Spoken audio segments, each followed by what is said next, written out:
Do you believe that in order to uncover your soul's purpose or to be spiritual, that you have to learn how to meditate? There are a lot of spiritual teachers out there who build everything they do around meditation. But I'm here to tell you that there are many, many paths to spirituality. And if you're like me and you have had trouble learning how to meditate, stay tuned because I have several alternatives for you to consider. Are you ready?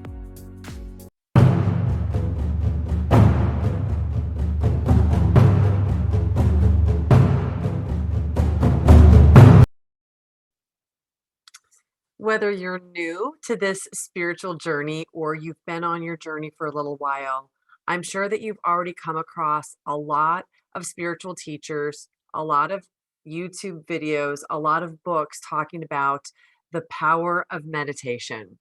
I get it. And I do believe that there is a huge, real power in meditation. The idea behind meditation is that we go into almost a trance like state. We tap into a gamma brainwave state that allows us to connect to the universe. The problem is that for a lot of people, meditation isn't isn't something that they're able to do. And I am a perfect example of that. The reason that I say no meditation is required is because in my experience, it's not. You might have some benefit from the relaxation part, and there are actual scientific brain scans that prove that meditation does change your brain. It absolutely allows you to connect with the universe in a certain way, but not everybody is able to get into and utilize meditation. So, most spiritual teachers will tell you meditate 10 minutes in the morning, and or 10 minutes at night, meditate 20 minutes, meditate an hour a day. Well, not only is meditation sometimes difficult, for me personally, I've tried to meditate a lot of times over the years. I've made commitments to myself that I'm going to meditate every day for 20 minutes in the morning, 20 minutes at night for 90 days and tried to make that a practice. And I'll tell you what happens to me. 95% of the time, I fall asleep. Even if I've just woken up from a good night's sleep, even if I sat down and I was completely energized, I inevitably fall asleep. Meditation does not seem to work for me. And some people will say, oh, you were still in that state. Maybe you were still connecting to the other side, to the universe, to your higher self. And maybe that's true, but how much different is it than actually sleeping at night and dreaming and astral travel and having experiences that way?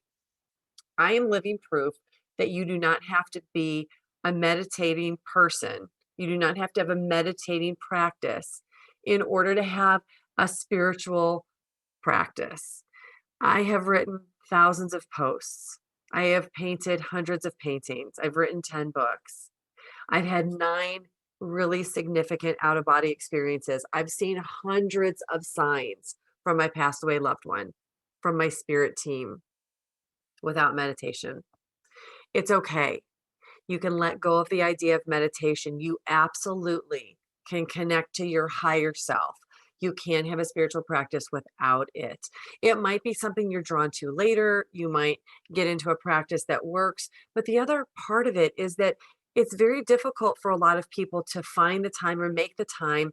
And then it just becomes some chore that you're adding into your day, even something that you don't enjoy. Later on, we're going to talk about what I call walking meditation, which might be a wonderful substitute for you. But in any case, one of the things that is usually connected to meditation when spiritual teachers are talking is about if you can meditate, then that's how you change your thoughts.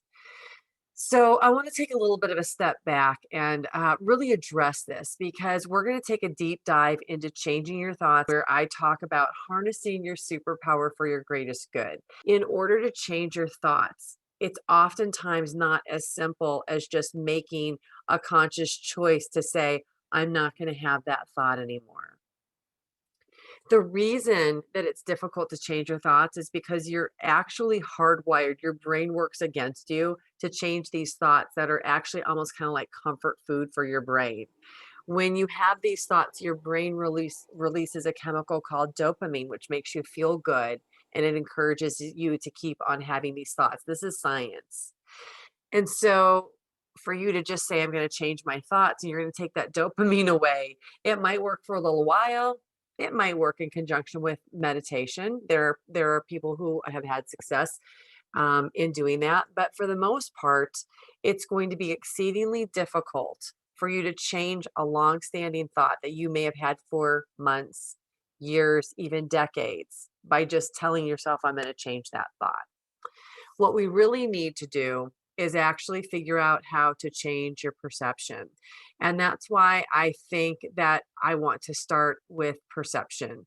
And we're going to talk about that in the way that it's holding you back, because meditation might not be something that you can incorporate, but you want to change these thoughts that are limiting and holding you back. All you need to know for right now is that we're going to work on changing perception first, because perception is going to be the big key that unlocks the power and the ability for you later to work on changing some of these thoughts that are holding you back, that aren't serving you.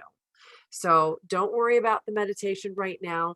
We will talk about walking meditation later, but let's just focus on changing perceptions. You've got this. You've got everything you need. Everything you need is already inside you.